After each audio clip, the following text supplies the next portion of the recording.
Hello everyone. So today we are here to discuss the questions which were asked in mains examination 2022 related to art and culture.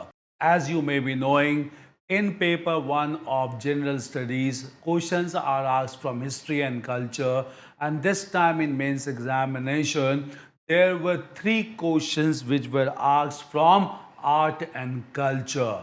So we need to discuss those 3 questions and also what would be the format of the answer, including the introductory part as well as the concluding part of the answer. So first of all, let us discuss the first question which was asked. How will you explain that medieval Indian temple sculptures represent the social life of those days? This was the question that was asked this time, and this question was to be written in 150 words.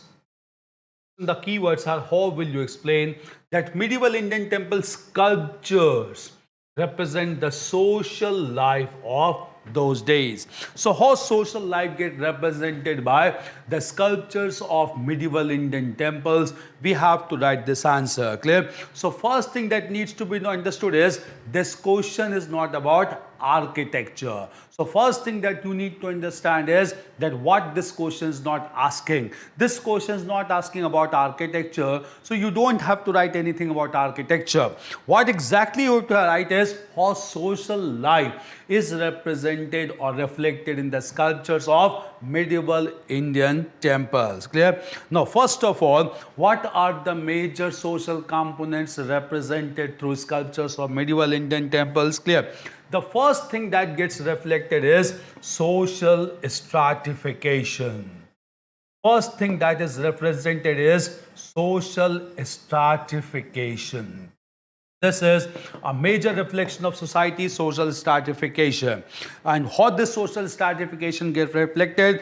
It gets reflected through hierarchy of gods.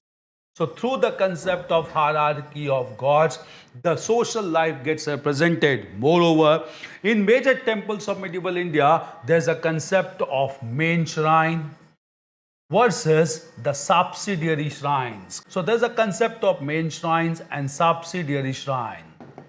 Clear? And just because of this main shrine, subsidiary, it indicates hierarchy of gods as well. This hierarchy of gods is a reflection of social phenomena which indicate that society itself was divided into several stratified layers. This stratification gets reflected in the sculptures of temples in medieval times. Another important thing that is reflected from social perspective is consolidated patriarchy. Consolidated patriarchy, that is male dominated society. How it gets reflected? Because most of the temples, they are marked by domination of male gods. Clear? Since it is marked by domination of male gods, it indicates consolidated patriarchy. That is not only patriarchy well established in the society. This again reflects a social norm that existed in those days. Clear? At the same time, another social reflection is feudal society. How feudal society gets reflected by the sculptures of the temples? Because most of these temples were supported and patronized by the feudal lords. Donations were given by feudal lords and therefore it indicates feudal society. So all the temples are not supported or patronized only by the rulers. Even temples are patronized by the feudal lords, that indicate that feudal system existed in society in medieval times. At the same time, another thing, that social thing that is reflected is localization of religion. Clear? So another concept that is reflected is localization of religion. Now, how do we explain this concept of localization of religion? The reason is localization indicates that different gods began to be worshipped in different temples, which is reflected by the sculptures in the temples. For instance, in the northwestern part of India, Lord Krishna began to be indicated through sculptures in temple. In the Gangetic plains, Lord Ram began to be shown through sculptures. In the hilly regions, Lord Shiv began to be worshipped, and in the northern part of India, Lord Vishnu began to worship in different avatars. That indicate localization of religion. All these indicate the social life of those days, through the sculptures reflected in the temples of medieval India.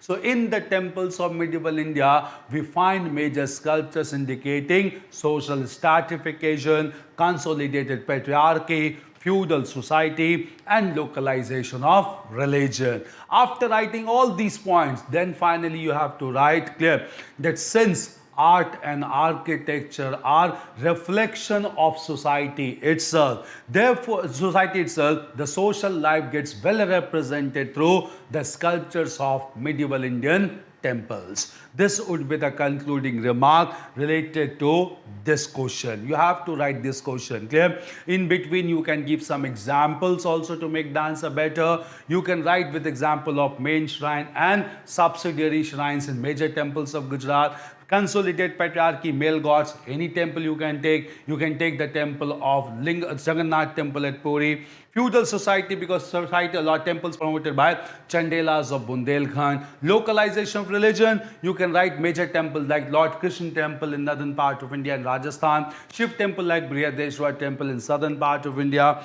At the same time, Vishnu temple in major parts of northern part of India. All these temples can easily be mentioned as examples as well. These would be the body and then the conclusion of this question. So in this way, this question was to be approached in mains examination. Clear?